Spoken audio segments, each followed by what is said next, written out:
Chers amis, bonsoir. Bienvenue à cette conférence un petit peu particulière. Comme vous le savez, un colloque aurait dû se tenir le 21 mars dernier, portant sur les 50 ans de la fraternité sacerdotale Saint-Pédis. Malheureusement, les événements que l'on sait en ont empêché la tenue. Nous sommes donc heureux ce soir de pouvoir vous proposer l'une de ces conférences et nous commençons pour des raisons de calendrier des conférenciers par celle que nous avions placée en dernier, le ministère doctrinal de la fraternité.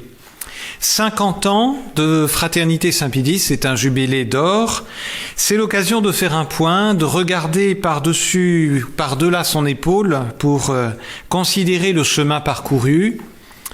C'est aussi l'occasion de regarder droit devant soi et même en haut la route qu'il reste à parcourir. 50 ans de fraternité, c'est bien évidemment l'occasion de remercier Dieu pour l'héritage transmis. Mais justement, un héritage, pour être transmis, doit d'abord être reçu. Et pour qu'il soit reçu, il doit être assimilé. Et pour être assimilé, il doit être accepté. Et pour être accepté, il doit être connu. Et pour être connu, il doit être manifesté. D'où l'intérêt et l'opportunité d'un colloque et de conférences. Ensuite, un héritage doit être conservé. Malheur au dilapidateur. Et pour qu'il soit conservé, il faut qu'on ait pris conscience de sa richesse.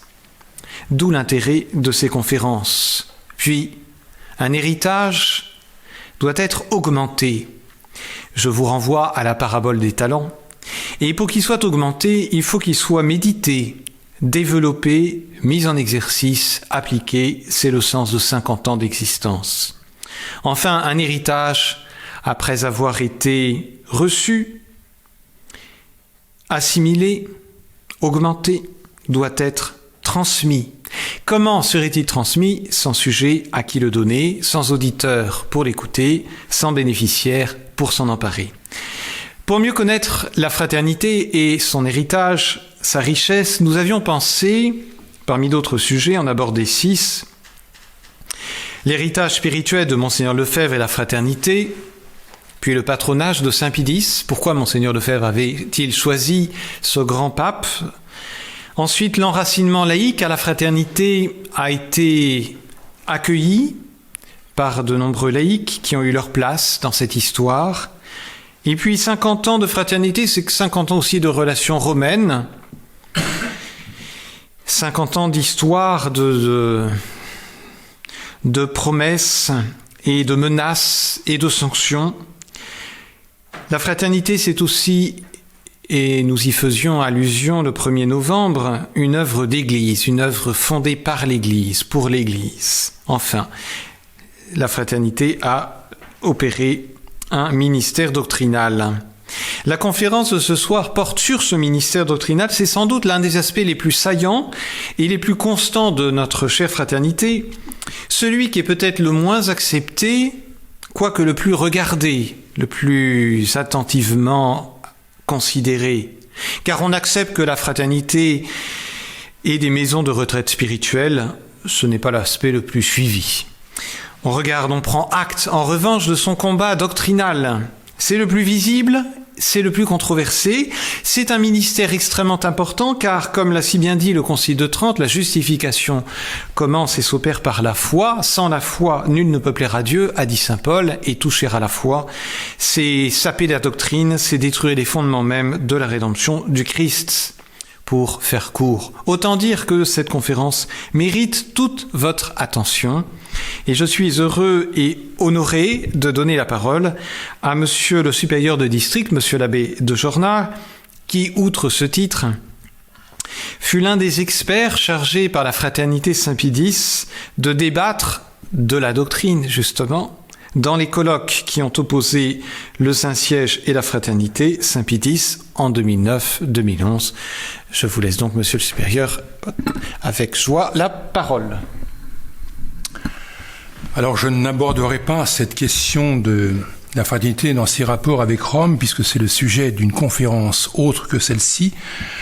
Mais je voudrais davantage montrer que, même si ça n'apparaît pas tant que ça, l'importance ou la manifestation de la doctrine de la vérité par la fraternité est extrêmement importante.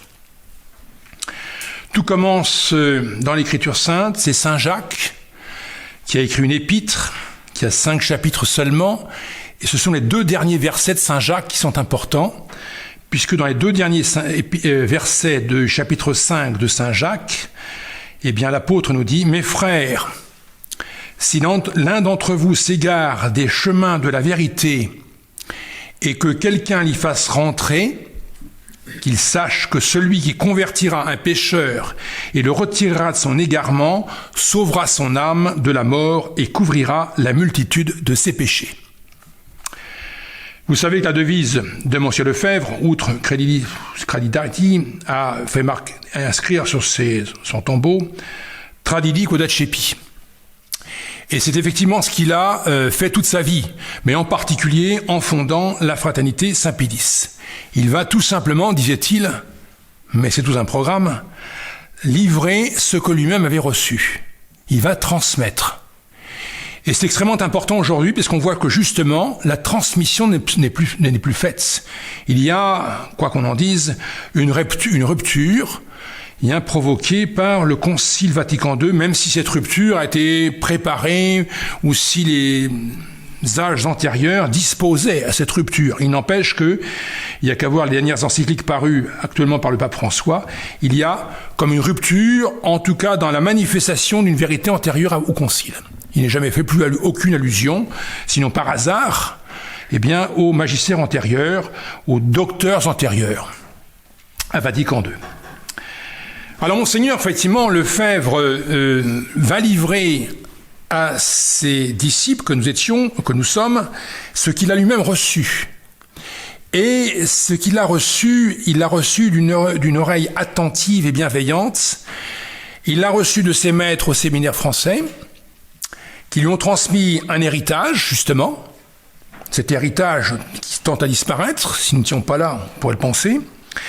Et surtout, ce séminaire français auquel il sera, il va lui transmettre l'adhésion profonde au magistère de l'Église, et ceci surtout en Saint-Pédis. C'est pas du tout un hasard que Monseigneur Lefebvre ait pris pour saint patron de la fraternité Saint-Pédis. Donc, outre le magistère de l'Église constant jusqu'à Pie XII, n'est-ce pas? Monseigneur Lefebvre est sensible, très sensible, aux documents, au magistère, tout simplement, de ce pape, Saint-Pédis, dernier pape canonisé. Pour bien des raisons. La première, la plus évidente, celle dont on parle le plus, et à juste titre, c'est le fait que Saint-Pédis ait condamné cette hérésie qu'on voit se développer aujourd'hui, galopante, le modernisme. Mais il y a quelque chose de plus profond. C'est que Saint-Pédis va, dans des encycliques extrêmement claires et faciles à comprendre, ce qui est encore un critère aujourd'hui, montrer l'importance de cette formation doctrinale pour pouvoir justement résister au modernisme. Alors le code de 1917 parce qu'il est publié par Benoît XV, mais il est établi, travaillé, préparé par le pape Saint-Pédis. Le code donc de droit canon de 1917 va dire dans son canon 1366 qu'il est important pour les étudiants de s'astreindre, s'appliquer à la doctrine de saint Thomas d'Aquin. Et non seulement il faut connaître, dit ce code, disait Saint-Pédis, connaître saint Thomas, mais vous connaissez certainement ce code, mais il faut aussi rationem, doctrinam, principiam, sanctitanet. Donc il faut connaître ses principes, sa doctrine et sa méthode, et son mode de procéder. Et Saint-Pédis va donc défendre, déjà à son époque, bien avant le code, défendre cet attachement à saint Thomas d'Aquin. Il y aura même quelques attaques ou quelques savants qui vont dire mais à quel point ou comment, en quoi consiste cet attachement à saint Thomas, en particulier en métaphysique en particulier. Et Saint-Pédis va revenir sur cette question en juin 1914. Il va répéter, c'était nécessaire, donc avant même le code, voyez, il va répéter qu'il est important de tenir les principes, la doctrine, le mode de procédé du docteur angélique. Et c'est ce que Monseigneur Lefebvre apprend au séminaire français. Alors certes, il n'est pas le seul. Tous les disciples ceux qui assistaient au cours à la grégorienne, qui étaient grégorienne tenue par les jésuites, avec des maîtres qui étaient disciples de cardinal Billot, vont certainement être formés aussi à saint Thomas. Mais dans Monseigneur Lefebvre, eh bien, ça résonne de façon particulière. Non seulement il écoute, il apprend, on pourrait dire, mais il a fait sien cet enseignement. Et comme on vient de vous le dire, c'est deux choses différentes. On peut écouter sans faire sien l'enseignement. On peut l'écouter, l'apprendre et le restituer sans l'avoir vraiment assimilé et l'avoir fait en quelque sorte sa propre doctrine. Donc Monseigneur Lefebvre est extrêmement impressionné, on pourrait dire, par l'enseignement que donne donc la grégorienne en particulier, le séminaire français aussi de façon particulière, l'enseignement donc de saint Thomas d'Aquin. Pour Monseigneur, c'est non seulement, si vous voulez, une pensée, saint Thomas d'Aquin, mais c'est une vie. Et lorsque, ensuite, à Écône, il fera des conférences spirituelles à ses séminaristes, je suis témoin visuel et auditif. Il n'aura jamais rien d'autre en les mains que la somme théologique. Et le bureau de M. Lefebvre, même actuellement, qu'on peut encore voir, n'est-ce pas, ne comporte aucun livre quasiment que la somme théologique. C'est dire. Donc c'est pas simplement envoyer un enseignement comme tant d'autres, un enseignement comme tant reçu, et comme peut-être ses confrères ou collègues, même dans l'épiscopat, peuvent le recevoir, c'est une vie. Il a vraiment assimilé ce que saint Thomas transmettait, parce que c'est la doctrine tout simplement de l'Église. Il a comme condensé, vous savez, la doctrine de l'Église. Léon XIII, avant que saint Pie X, donc l'avait promu, n'est-ce pas, le patron justement et le maître des études. Donc cette formation est extrêmement importante. Elle frappe vraiment profondément Monseigneur Lefebvre.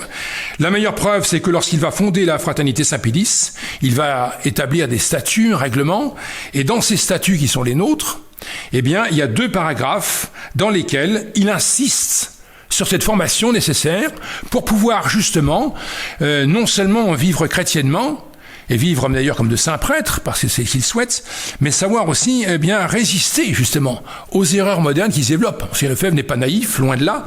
Il voit très bien le monde moderne qui se répand ces erreurs. La fraternité est fondée en 1970, donc bien après le concile, 5 ans après la fin, et il est convaincu, parce que lui-même l'est, convaincu que la formation qu'il veut donner à ses séminaristes sera le grand moyen pour pouvoir justement, encore une fois, non seulement promouvoir la vérité, mais se défendre contre les erreurs envahissantes.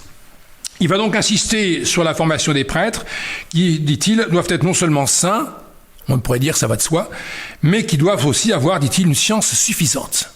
Et il va insister sur cette science. Donc il y a les 2 pôles, n'est-ce pas, de science et de sainteté, qui sont les pôles sur lesquels, les 2 colonnes sur lesquelles il va appuyer donc la formation des prêtres, et donc Écône et finalement la fraternité. C'est justement ces 2, et c'est ce que nous-mêmes, à notre tour, nous cherchons à transmettre, à la fois justement la science, et puis, les principes de la vie chrétienne. Et ces principes de vie chrétienne sont dans saint Thomas d'Aquin, qui fait que récapitule lui-même, l'enseignement de l'Église. Voilà. En particulier, vous savez que saint Thomas se distingue par l'étude précise de la vertu. Monseigneur Lefebvre, donc, va insister dans ses statuts en 2 endroits. Le deuxième, c'est conformément, dit-il, aux désirs et aux prescriptions des papes et des conciles. Et on voit tradidi, je livre ce que j'ai appris. Donc, conformément aux désirs et aux prescriptions des papes et des conciles, la somme théologique et ses principes philosophiques seront l'objet principal des études. Et je crois que c'est une caractéristique aujourd'hui de la fraternité. Je ne dis pas que nous sommes les seuls, pas de prétention, mais je pense que nous sommes en tout cas dans les premiers, je dirais sinon les premiers, à justement vivre de ces principes et les transmettre. Parce qu'on est aujourd'hui, certainement, beaucoup de grosses têtes, je dirais, sont certainement bien meilleurs connaisseurs que nous sommes de la Somme. Mais ces grosses têtes sont souvent thomasiennes et non pas thomistes. C'est-à-dire sont très fortes en histoire de cette doctrine, mais n'en vivent pas. Et voilà la différence avec la formation que nous avons reçue. C'est d'autant plus étonnant que Monseigneur Lefebvre ne voulait pas pour autant faire des prêtres qu'il formait des grosses têtes. Ce qu'il voulait faire, c'est des pasteurs. Des pasteurs qui transmettent justement cette doctrine, cet enseignement de l'Église aux fidèles. Donc avec une science suffisante, mais pas nécessairement très développée. Quoique aujourd'hui, bien des confrères, vous savez, soient bardés de diplômes, docteurs en particulier en philosophie ou en d'autres matières, droit canon ou histoire. Alors pour l'histoire, et tout ça c'est dans le Monsieur Lefebvre raconté par Monsieur Tissier, il y a un événement intéressant, c'est la conversation que Monsieur Lefebvre a avec Monseigneur Adam, qui était l'évêque de Sion à l'époque. Monseigneur Adam n'est pas très favorable justement à ce qu'il fasse un séminaire, parce qu'il dit, j'en ai déjà plusieurs dans mon diocèse, j'en veux pas un autre. Et Monsieur Lefebvre voit bien que la difficulté, c'est que même si on n'a pas de séminaire, on a un convict, on réunit quelques étudiants qui vont ensuite se former dans les universités, eh bien ils n'auront pas justement, à cause de l'enseignement défaillant de l'université, cette capacité à vivre en vérité et à transmettre cette vérité. Transmettre cette vérité, donc transmettre la doctrine, donc être ministre de la doctrine. Alors voilà ce que dit Monsieur Lefebvre, c'est des conversations, c'est rapporté ici, donc page 463 de ce fameux livre. Dès novembre 1970, Monseigneur Lefebvre raconte qu'il a fallu en effet penser à la rentrée d'octobre 71. C'est la première. Première rentrée de séminaire à Icône, c'est en 71, après la fondation 70. Alors savoir où est-ce qu'on allait les mettre. Bref, en principe, c'était à Fribourg. Monsieur Lefebvre, au départ, on savait à commencer en réunissant quelques séminaristes à Fribourg, et ils allaient à la faculté de Fribourg, en Suisse, Fribourg en Suisse. Seulement voilà, entre-temps, donc on est entre, vous voyez, fin 70, début 71, entre-temps, les cours à l'université ne deviennent plus aucune satisfaction. L'agitation grandit parmi les étudiants.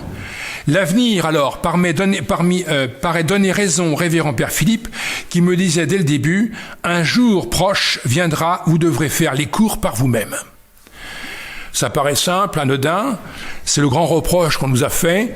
Nous sommes, pour ces grosses têtes universitaires, si vous voulez, on passe pour peut-être petits, minus abins, parce que, en quelque sorte, nous formons nous-mêmes. Mais on se forme nous-mêmes. D'abord, on a reçu ce enseignement de maître, quelques-uns quand même nous formaient, ne serait-ce que le père Spic au départ en écriture sainte, le chanoine Berthaud, qui avait été lui-même disciple du fameux père Ramirez à Fribourg. Mais c'est vrai que, petit à petit, nous avons dû, par défaut de maître, eh bien, nous former nous-mêmes et finalement finir par enseigner. Le recteur magnifique en est la preuve.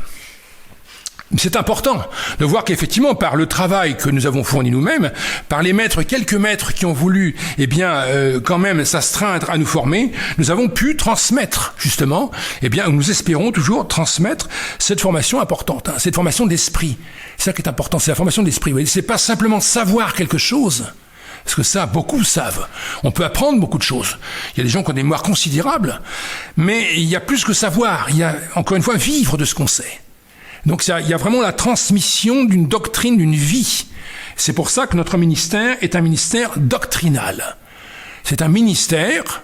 Ça paraît un oxymore, mais c'est un ministère. Donc un ministère, c'est le fait que le prêtre aussi donne à ses fidèles les moyens de vivre chrétiennement, donc leur donne les guides de façon spirituelle, on pourrait dire morale.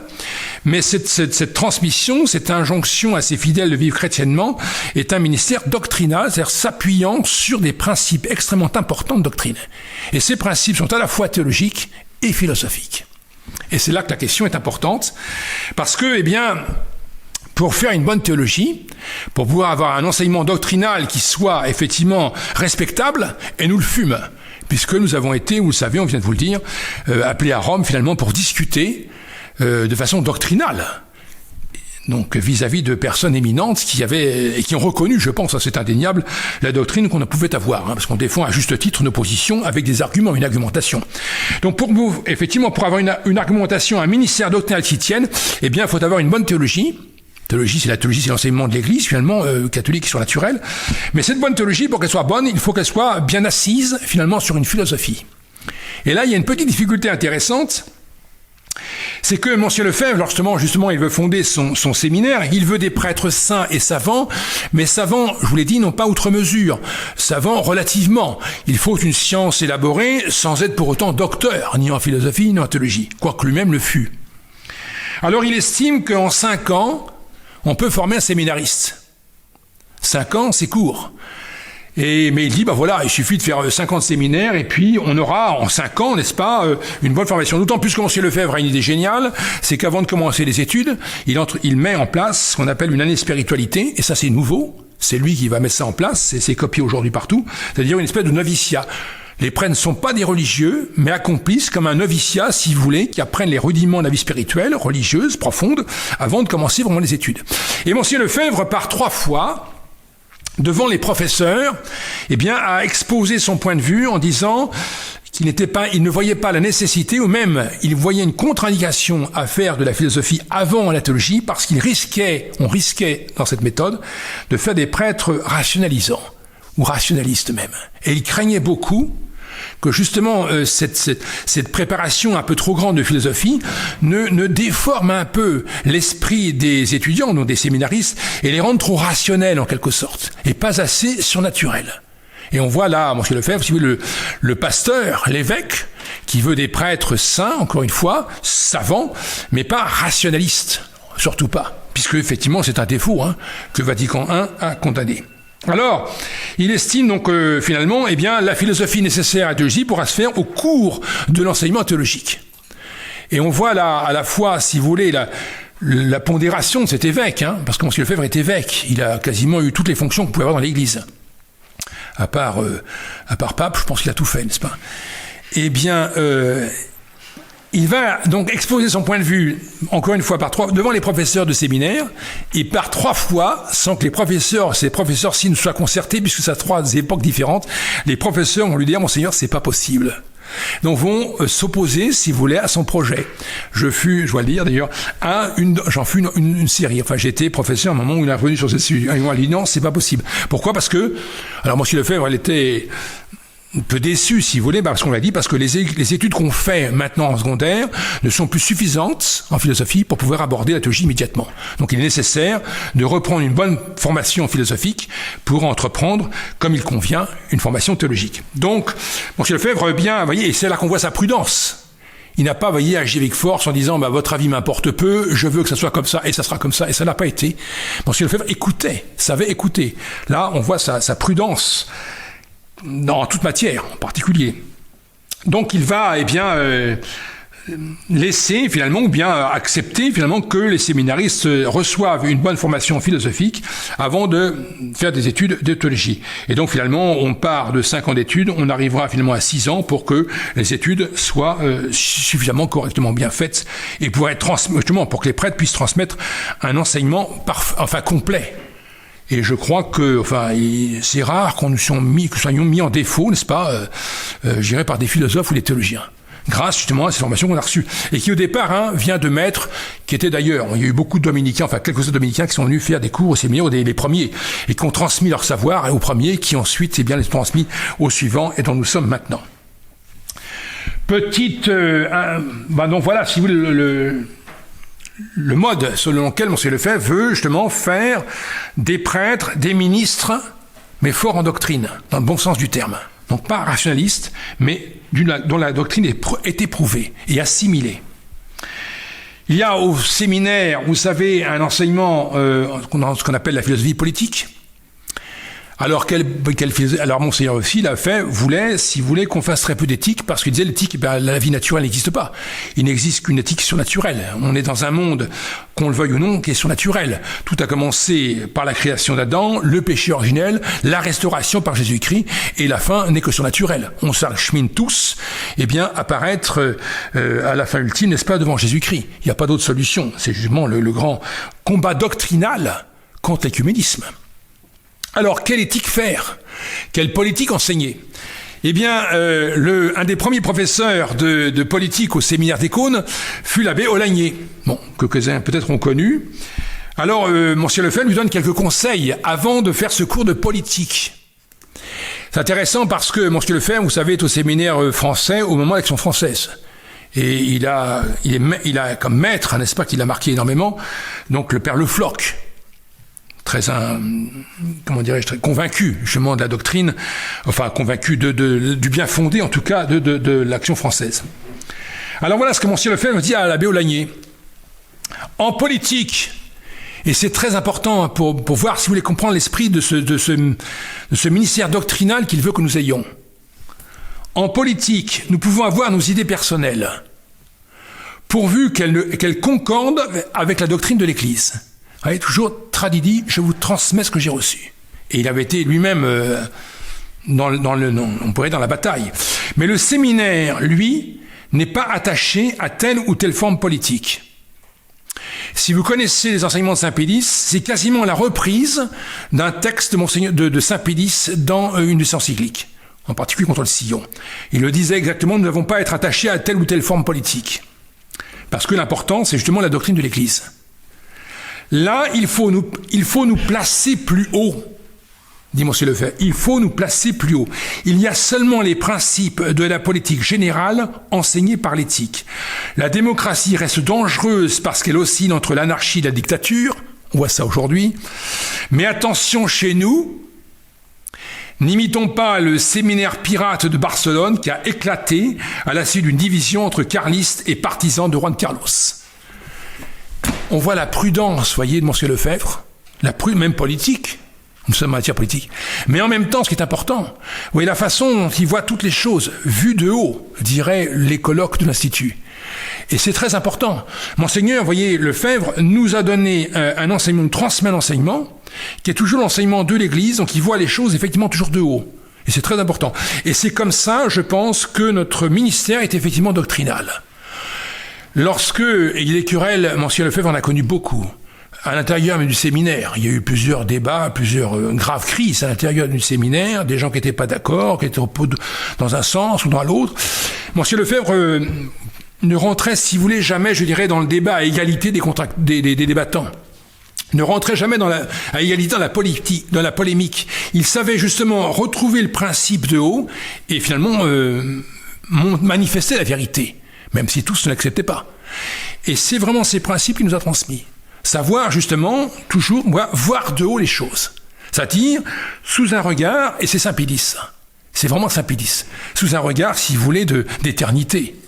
Et là, Monsieur Lefebvre est vraiment tributaire de Saint Pédis. Monsieur Lefebvre est imbu dans le bon sens du terme, hein, imbu des enseignements et de la vie de Saint Pédis. On presque dit c'est presque physique. Il y a vraiment une analogie, une similitude, une homologie entre Saint Pédis et Monsieur Lefebvre très importante, à tout point de vue. L'enseignement doctrinal, la formation, la résistance au modernisme, enfin, à tout point de vue. Et la vie. Et la vie. Donc voilà, si vous voulez, on pourrait dire la formation initiale voulue par Monsieur Lefebvre pour ses disciples que nous sommes et qu'on doit transmettre à notre tour. Donc fondée sur le patrimoine de l'Église, et Léon XIII l'avait dit, ce patrimoine, il est comme condensé dans saint Thomas d'Aquin. Autre citation qui peut servir, encore d'argument, c'est encore le même livre, parce que c'est une mine ce livre. Donc nous sommes au début de Nécone. Il y a des trublions, justement, qui font un peu le désordre. Alors, si je fais remettre les choses en point. Notre combat, dit-il, est surnaturel. Contre des puissances spirituelles du démon et des anges mauvais. Un combat de géants. Oui, on voit le réalisme. Hein. Et aujourd'hui, c'est manifeste. Vous entrez dans l'histoire de l'Église, nous disait-il à nous, en entrant au séminaire. Mais vous menez un combat qui n'est pas sur le plan naturel. Ou alors, vous êtes complètement hors de la vérité. Oui, nous entrons dans un combat qui n'est pas sur le plan naturel, ou alors vous êtes complètement hors de la vérité. C'est toujours cette vision que M. Lefebvre, vous voyez, surnaturelle, vue de haut. Pour être dans la vérité, il faut savoir qu'effectivement, c'est un combat, on combat comme membre de l'Église contre, alors il le dit, le démon, les anges mauvais qui sont répandus dans le monde, comme on dit dans la prière Saint-Michel, et combien aujourd'hui. Notre combat est sur le plan de la grâce divine. C'est assez facile à comprendre. Point. Qu'est-ce qu'il en fait ensuite ? Préparez-vous philosophiquement. Mais la grâce y convaincra les âmes. Vous ne l'obtiendrez que par la prière, le sacrifice, la mortification, la sainteté vécue. Donc vous avez cet alliage parfait. Monsieur Lefebvre dit c'est un combat surnaturel. Mais qu'est-ce qu'il dit ? Préparez-vous philosophiquement. Et c'est là, à mon avis, c'est vraiment tout l'art prudentiel de M. Lefebvre qui cherche à transmettre et qui nous transmet. C'est cet alliage parfait entre justement la vie naturelle, le développement de la raison par la philosophie, c'est clair, la perfection de la raison apportée par la philosophie, mais qui ne s'achève pas dans ces philosophies, qui doit justement, comme on lit Anchi la théologie, s'accomplir en théologie, pour transmettre encore une fois une doctrine qui est la doctrine de l'Église. Mais l'Église, je dirais, parce qu'elle est théologienne, est philosophe. Donc voilà les grands principes, si vous voulez, de ce ministère doctrinal, encore une fois, que Monseigneur Lefebvre veut nous voir répandre, parce qu'il nous forme pour ce ministère. Il nous forme pour être pasteur. Monseigneur Lefebvre nous forme, nous, pour être des missionnaires. La fraternité est missionnaire. Il a été missionnaire et à notre tour, il nous forme comme des missionnaires. Mais ces missionnaires doivent être armés correctement, justement, je dirais par l'enseignement qu'il nous transmet, qui se condense, qui se résume, qui se totalise dans Saint Thomas d'Aquin. Il y a une question, par exemple, qui est très intéressante. Monsieur Lefebvre est souvent revenu dans les conférences spirituelles il a été capté par le mystère de Jésus-Christ, ça ne fait aucun doute, mais en particulier par la science du Christ. Monsieur Lefebvre est souvent revenu sur ces questions, la science du Christ, qui est un modèle pour la nôtre, puisque le Christ a, vous savez, plusieurs sciences dans la même personne, le Christ a une personne en deux natures, il y a plusieurs sciences. Alors Monsieur Lefebvre est souvent revenu sur cette science. Et le Christ est un modèle pour nous. Il y a dans le Christ aussi, selon saint Thomas, une science acquise d'un mystère, puisqu'il sait tout déjà. Voilà, bon, c'est un exemple. Alors, fort de ça, Monseigneur Lefebvre nous envoie en mission. Alors, quel est l'œuvre missionnaire que Monseigneur Lefebvre entend réaliser? Il a une idée très précise, pour exercer ce ministère doctrinal. C'est donc, on pourrait dire, il y a 3 axes, si on veut. Le premier, le fondamental, le point de départ de cette mission, de ce ministère doctrinal, donc d'information, de formation à la doctrine de saint Thomas, qui est celle de l'Église, sont les prieurés. Voilà. Les prieurés sont des bastions où les prêtres pouvaient s'établir dans un milieu adéquat de silence et de prière pour justement, continuer leur propre formation et de là la répandre dans le monde. Ouais. C'est-à-dire que pour qu'eux-mêmes soient, ceux qu'ils furent, des ministres, c'est-à-dire des missionnaires transmettant ce qu'ils ont reçu, qui n'est rien d'autre, encore une fois, que la doctrine, et en particulier celle de Saint Pénice. Parce que, c'est le dernier pape canonisé, et qui, dans ses encycliques, vous les avez peut-être lus, récapitule, on pourrait dire, tout l'enseignement de l'Église face à l'ère moderne, même si Pie XII, effectivement, a pu ajouter des choses très importantes dans certaines matières. Donc les prieurés, dit Monseigneur Lefebvre, sont à la fois des bastions de la foi, et c'est la doctrine, vous voyez, bastion de la foi. C'est-à-dire que là, il y a vraiment, et le prêtre se doit, n'est-ce pas, d'approfondir toujours sa foi, donc sa théologie, pour la communiquer mieux encore. Plus on possède une matière, vous savez, meilleur on la communique. Et des phares de la chrétienté, d'où est donnée la nourriture spirituelle aux postes avancés. Donc le prieuré, c'est le bastion du ministère doctrinal. Le prêtre se forge lui-même, continue à travailler sa propre doctrine, sa propre théologie, prie justement pour l'assimiler davantage et la répandre mieux. Alors comment il la répand? De façon très simple, par le catéchisme.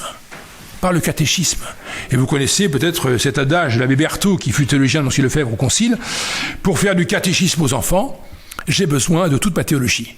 Et je pense que tous les prêtres, l'abbé Jotard comme moi-même, on pourra vous le dire. Moi, je me souviens d'une question. Vous voyez, j'ai enseigné le catéchisme à des enfants. Donc, quand j'étais à Paris, d'ailleurs, à l'époque, je me souviens, j'enseignais le mystère de la Trinité à des enfants. Pas facile, Et je me souviens encore maintenant, d'une question pertinente d'un enfant qui devait avoir 11 ans. 11 ans, me posant une question extrêmement pertinente sur la Trinité. Et pour répondre avec des mots d'enfant, il avait 11 ans, il fallait quand même avoir une bonne théologie, si pour ne pas donner d'erreur, et répondre correctement à la question. Bon. Parce que le trèfle à 3 feuilles, ça ne le satisfaisait pas. Bon, c'est bien, mais c'est quand même 3 feuilles différentes de la tige. Donc c'est pas la Trinité, ça. Alors, il fallait répondre. Bon. Alors, il y a d'autres exemples, après je passe là. Mais c'est pour vous dire, donc je pense que c'est parfaitement exact, n'est-ce pas, que pour enseigner correctement le catéchisme, il faut être fort de sa doctrine. Alors encore plus si les questions sont des universitaires. Donc le prieuré d'abord, c'est le premier, et c'est le point de départ. Et à partir de là, Monseigneur va vouloir rayonner justement partout. Bastion, vous voyez, de la foi. Et la foi étant le fondement de l'enseignement doctrinal. Cette foi, alors vous savez ce que c'est que la foi, c'est une vertu donc infusée par Dieu au moment du baptême, on peut l'avoir avant d'être baptisé, la foi infusée par Dieu. Et cette foi, vous savez, c'est l'enseignement de saint Thomas, là. C'est une vertu, c'est-à-dire c'est une capacité que l'intelligence reçoit de Dieu, capacité que Dieu donne à l'intelligence, qui lui permet d'accéder à des connaissances qui dépassent sa capacité naturelle.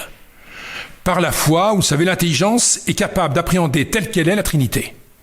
Alors c'est dans l'énigme, comme dit saint Paul, dans l'obscurité, mais c'est parfaitement vrai. C'est-à-dire qu'il est parfaitement exact que l'intelligence adhère au sens strict à la Trinité non vue, mais elle adhère au sens intellectuel du terme. La foi nous met donc dans un comment dirais-je, un monde, mais l'expression est mauvaise, nous met dans une lumière différente. Et cette lumière est extrêmement importante. C'est pourquoi il est très important de baptiser les enfants tout petits. Parce que l'enfant tout petit va justement être immergé dans cette lumière, va avoir l'habitude de vivre et de penser dans cette lumière. Oui, et on revient à ce que dit saint Thomas, c'est une habitude, c'est un mode de procéder, c'est un mode de pensée, c'est un mode de vie, la foi.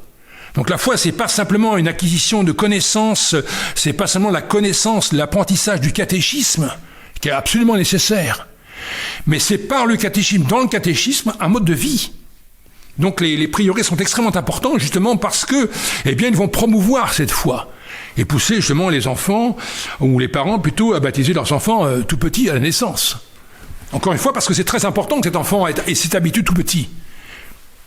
Donc les prieurés d'abord. Ensuite, Monseigneur voit très bien que la grande nécessité, outre les prieurés, Monseigneur était un homme de terrain, missionnaire, outre les prieurés, le deuxième axe du souci de formation doctrinale de Monseigneur Lefebvre, ce sont bien entendu les écoles. Les écoles, donc Monseigneur Lefebvre voit très vite, il avait déjà voulu ça lorsqu'il est rentré en France, c'est ce qu'il avait fait quand il était en Afrique. Il voit au départ, c'est un peu ce qui se passe maintenant d'ailleurs, parce que Monseigneur Lefebvre a quasiment vu très bien l'époque dans laquelle nous sommes. Les règles qu'il nous a donné d'agir sont très applicables aujourd'hui encore, et mieux peut-être encore qu'autrefois. Il voit surtout les écoles primaires autour justement du prieuré, où, vous voyez l'importance, on enseigne justement aux enfants à vivre chrétiennement. Donc on leur informe la doctrine et à vivre chrétiennement. Cet enseignement doctrinal, vous voyez, c'est ce ministère doctrinal, j'insiste, paraît élémentaire, mais il est fondamental au sens strict, parce qu'on forme des enfants. Donc on les forme, on leur enseigne une bonne doctrine et on les fait vivre dans cette doctrine. Et un enfant vit mieux, plus facilement, adhère plus facilement effectivement à l'enseignement reçu. C'est la caractéristique de l'enfant. Donc on voit Monseigneur Lefebvre voit très vite la nécessité autour du prieuré, l'école primaire, c'est ce qui se passe aujourd'hui beaucoup en France. Et on voit d'ailleurs l'importance que ça a pris aujourd'hui encore, plus qu'encore qu'à l'époque où Monseigneur Lefebvre fonde la fraternité. Donc le ministère doctrinal, on pourrait attendre des choses extrêmement importantes. C'est vrai qu'on ira jusqu'à Rome, discuter à Rome en face de choses qui on m'aurait dit lorsque je suis rentré au séminaire, n'est-ce pas, un jour vous irez donc, vous serez convoqué donc à ce qu'on appelait autrefois l'Inquisition à Rome. J'aurais peut-être ça paraissait étonnant quoi. De fait, j'étais nommé désigné, n'est-ce pas, pour aller ce qui était autrefois au tribunal de l'Inquisition. Rassurez-vous, il n'y a plus de chaînes, il n'y a plus de sang sur les murs, il n'y a rien, tout est propre, c'est lissé complètement. Donc c'est important, et je crois que c'est important encore aujourd'hui. Donc le deuxième bastion sont les écoles. Alors les écoles, évidemment, c'est d'abord les écoles primaires, mais c'est pas que les écoles primaires. Monseigneur Lefebvre est attaché très vite, il se rend compte à la nécessité des écoles secondaires. Et alors il dit au départ, même s'il n'est pas temps pour que la fraternité ait elle-même ses propres écoles secondaires. Peut-être une, dit-il, mais pas forcément beaucoup. Pourquoi ? Parce que c'est une charge lourde, et nous l'avons. Alors mais par contre il tient à une seule chose, c'est qu'il est absolument nécessaire que vous gardiez pour vous, donc pour les prêtres, l'enseignement de la philosophie dans les classes de terminale, donc du bac. Pourquoi, dit-il ? Parce que c'est là qu'on peut véritablement former, ou terminer de former un enfant ou un élève, si vous voulez, avant qu'il ne devienne étudiant ou qu'il parte dans la vie active. Et donc M. Lefebvre insistait sur cette nécessité de garder l'enseignement doctrinal justement dans les classes de terminale. Ça, il a insisté à plusieurs reprises, et il disait même si on n'a pas beaucoup d'écoles, ou si c'est pas vous qui l'avez l'école, en tout cas, vous devez, si vous êtes aumônier, garder cette formation. Et puis finalement, nous ferons nos propres écoles, parce que c'est très difficile d'en ouvrir une, et puis les professeurs finalement sont heureux, je dirais, de collaborer à l'enseignement que nous donnons plutôt que l'inverse. Parce qu'une école catholique, effectivement, imprègne les enfants toute une vie.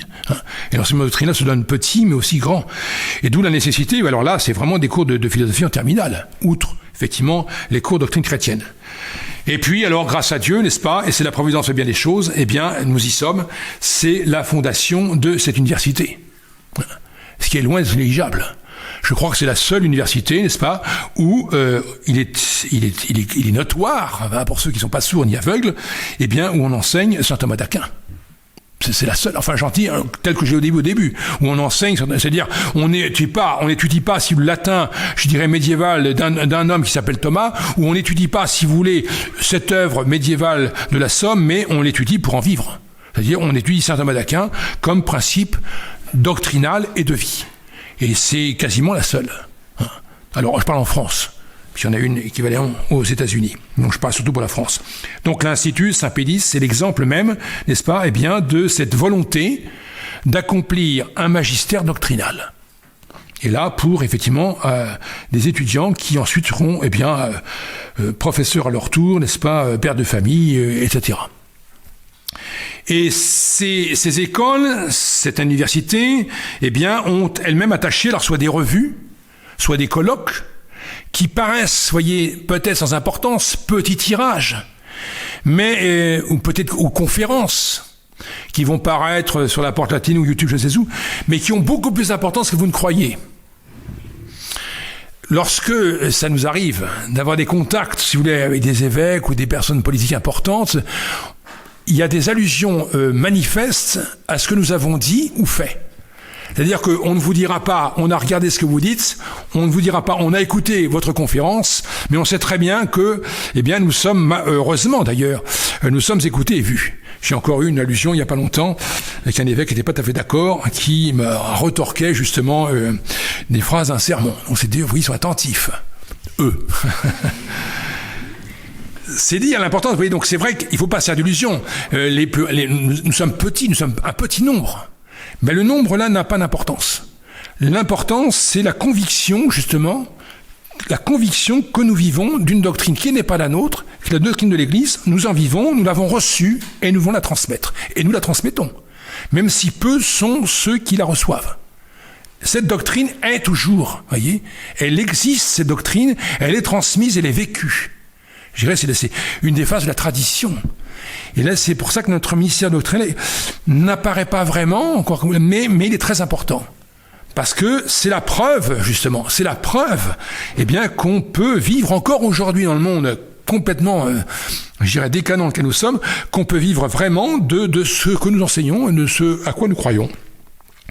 Donc voilà, si vous voulez, le deuxième bastion sont les prieurés, donc les écoles, ultimement, donc l'université Saint-Pédis, qui s'ouvre en 80 à Paris, par la demande de professeurs, qui justement, eh bien, voient cette décadence, ils veulent faire quelque chose, ils veulent réagir, donc ajuster. Et monsieur Lefebvre aurait pu dire, ça c'est pas dans mes attributs, quoi. Il aurait pu dire, non, moi je forme des prêtres, je forme pas des universitaires. Et non. Vous voyez, on voit l'amplitude, le souci de cette chrétienté que Monseigneur Lefebvre a. Et qui est le souci de Saint-Pédis? C'est le même. Chacun à son échelon agit autant qu'il peut. Et c'est la grande vertu de prudence de M. Lefebvre d'avoir agi autant qu'il pouvait à son échelon. Et c'est ce que nous continuons à faire. Enfin, eh bien, ce sont bien sûr, je vais en parler à l'instant, toutes les revues de presse, les bulletins de prieuré, qui, l'air de rien, sont appelés feuilles de chou. Mais ces feuilles de chou sont lues peut-être par d'autres que ceux à qui elles sont adressées. Et c'est encore une transmission importante, l'être bienfaiteur, encore une fois les revues qu'on peut avoir, eh bien, qui transmettent cette doctrine et qui manifestent le bien fondé, encore une fois, voyez, de cet enseignement dont on vit et qu'on cherche à transmettre. Alors c'est donc les revues qu'on a fondées. Alors la première, enfin en tout cas en France la plus célèbre, n'est-ce pas, c'est Fidélitaire que vous lisez, j'espère, habituellement, donc qui commence en janvier 1978. C'est l'abbé Aulagnier qui la fonde lorsque le district de France devient établi, parce qu'il s'établit un peu plus tard. Et donc, petite histoire, n'est-ce pas, monsieur Lefebvre, l'abbé Aulagnier est très heureux de montrer le premier numéro de cette revue, en 78. Et monsieur Lefebvre, qui avait toujours un petit peu d'ironie, parce qu'il était un homme très sympathique, très, très affable en même temps, donc, et très gentil, très accueillant. Il savait reconnaître le bien, vous voyez, suscitait d'ailleurs toujours tout ce qui était bien. Dit l'abbé Aulagnier, quand il voit le premier numéro, allez voir, il est peut-être ici, je sais pas. Il lui dit, ça fait un peu pot pourri votre affaire. Parce qu'il y avait un peu de tout, et l'article de ci, d'un tel, etc. Ça fait un peu pourri. Et il ajoute, eh bien, pourvu que ce soit pas un mort-né. C'est-à-dire qu'il y a un numéro, et puis il n'y a jamais eu le numéro 2. Eh bien, de fait, nous en sommes au numéro 256. Donc, c'est vous dire la pérennité de cette revue, mais c'est un exemple. qui n'est pas sans labeur, parce que tous ceux qui s'occupent de ces œuvres-là, eh bien, vraiment, ils passent leur temps, à juste titre, hein, sachant l'importance que ces revues ont. Hein. Mais c'est une revue, parmi tant d'autres. Elle est notoire, puisque c'est celle du district. Mais elle manifeste, même les bulletins de prieuré, vous voyez, elle manifeste encore une fois que la doctrine qu'on a reçue, eh bien, on en vit et on la transmet. Donc le ministère doctrinal de la fraternité, eh bien, c'est finalement la fraternité, dès son fondement. Hein, c'est ça, par là que je conclurai. On voit l'acuité, la pertinacité, l'intuition et son naturel, de Monsieur Lefebvre, voyez. C'est pas extraordinaire ce qu'il a fait. On paraît, oui. N'empêche que c'est parfaitement adapté à notre époque et extrêmement important. Car je suis convaincu, personnellement, l'abbé Pellegrini l'avait dit au colloque, je crois que c'est l'an dernier, que la fraternité actuellement, quoi qu'on veuille ou qu'on en pense, pour ou contre, est quand même l'épine dorsale de la résistance, dans le bon sens, doctrinale, justement. On manifeste justement parce que nous sommes, parce que nous écrivons, parce que nous disons, eh bien, justement, le bien fondé, encore une fois, de la doctrine de l'Église, qui est comme ramassé en saint Thomas d'Aquin, qui est le docteur commun de l'Église, et qui donne les bons principes, parce qu'il donne une bonne méthode, eh bien, pour vivre chrétiennement, agir chrétiennement, et savoir réfuter correctement les erreurs qui nous envahissent. Voilà donc pourquoi notre ministère est effectivement un ministère doctrinal.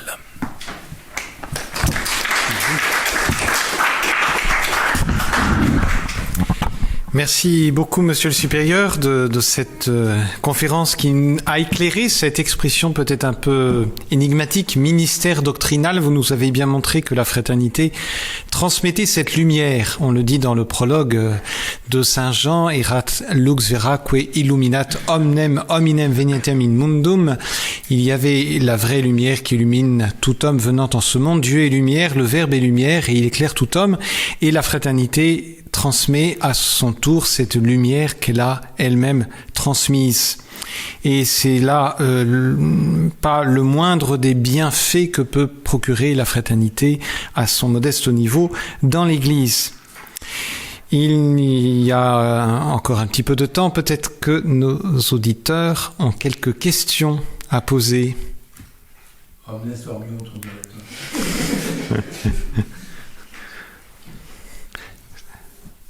Tout était lumineux. C'est bon. Pas de question, j'ai satisfait ça par enfant.